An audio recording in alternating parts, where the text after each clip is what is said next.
Bismillahirrahmanirrahim. Assalamu alaikum. My name is Nida. Welcome to my YouTube channel. First of all, please follow, share, and subscribe my YouTube channel. Today, our topic is types of counseling.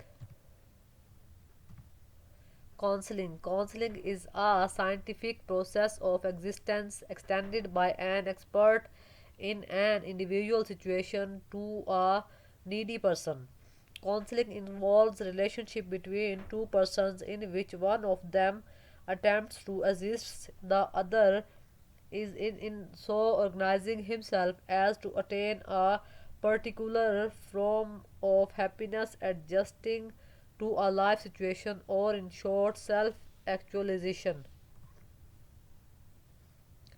Snowstorm counseling as a self adjustive process which helps the client become more self directive and self responsible. Shortly, it is a personal and dynamic relationship between two individuals in which the more experienced person helps the less experienced person to find self determined solution for his problem.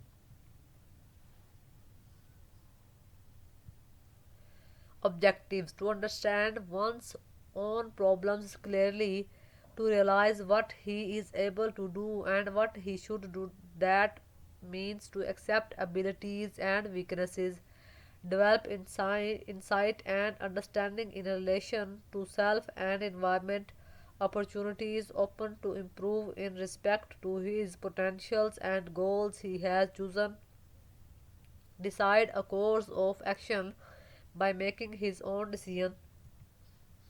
Features of counseling: counseling is a professional service which is imparted by a professional counselor who is properly trained to handle various kinds of situations.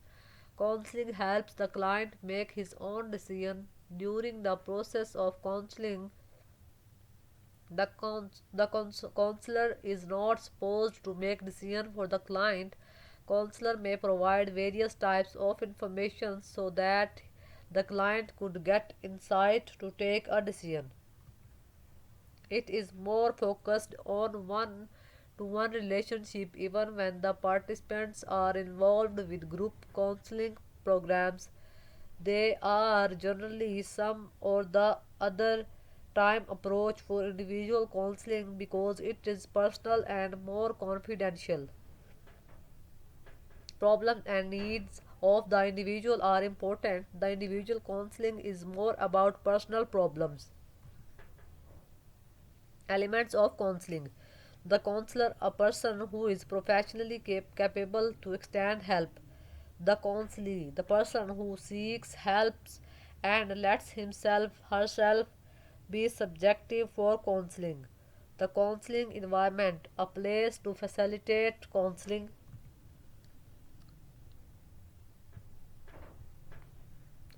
Essentials of counseling process: the relationship of the counselor and the counselee should based on mutual trust and respect. Atmosphere: an atmosphere of the acceptance of the counselee for what he is and allowing the proposal of feelings. The counselor shows willingness to help and has a deep understanding of counselee as an individual. Facilitation of counselee's effort: the counselee is encouraged to talk about his her problem without fear. Attention to life's adjustments: the counselor skillfully leads the counselee to choose from several alternatives to find ways to solve problems and adjust to situations in life. Follow up: the counselor knows the counselee would need a continuing assistance until she gradually becomes self directed.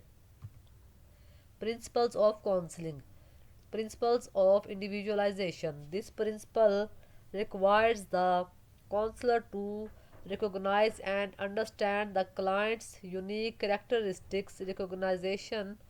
Recognition and understanding of their unique characteristics give them the feeling that they are treated as individuals. Treating them as individuals help the counselor to deal with them in a very personalized way. Dealing with the client in a personalized way requires that methods appropriate to them be used.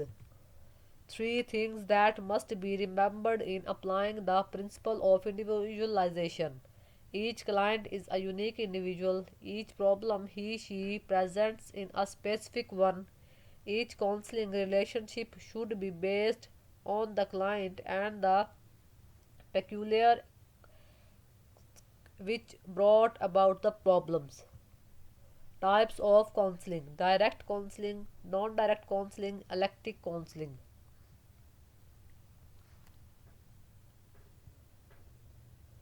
Directive counseling. E.G.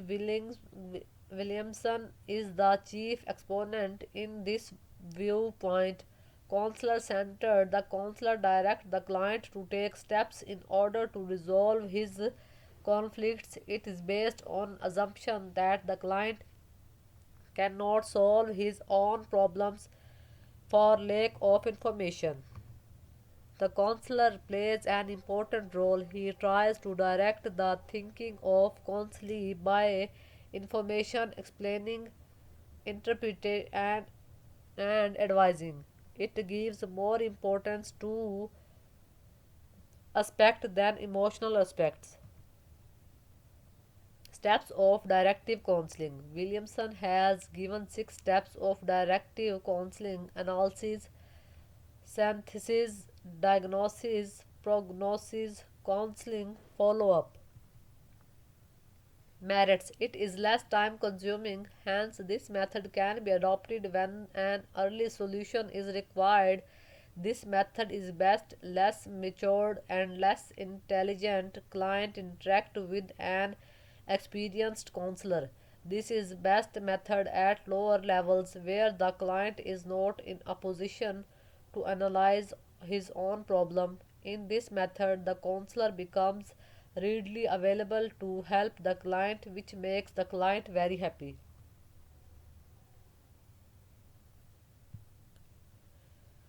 Demerits: in directive counseling, the client never becomes independent of the counselor, so it is not an effective or best guidance. The personal autonomy and integrity of the client is not respected. It leads to new adjustment problems. It will not help the individual to develop any attitudes through his own experiences. The counselor fails in saving the client to commit the mistakes in future. At the end, please follow, share, and subscribe my YouTube channel. Thank you. Allah Hafiz.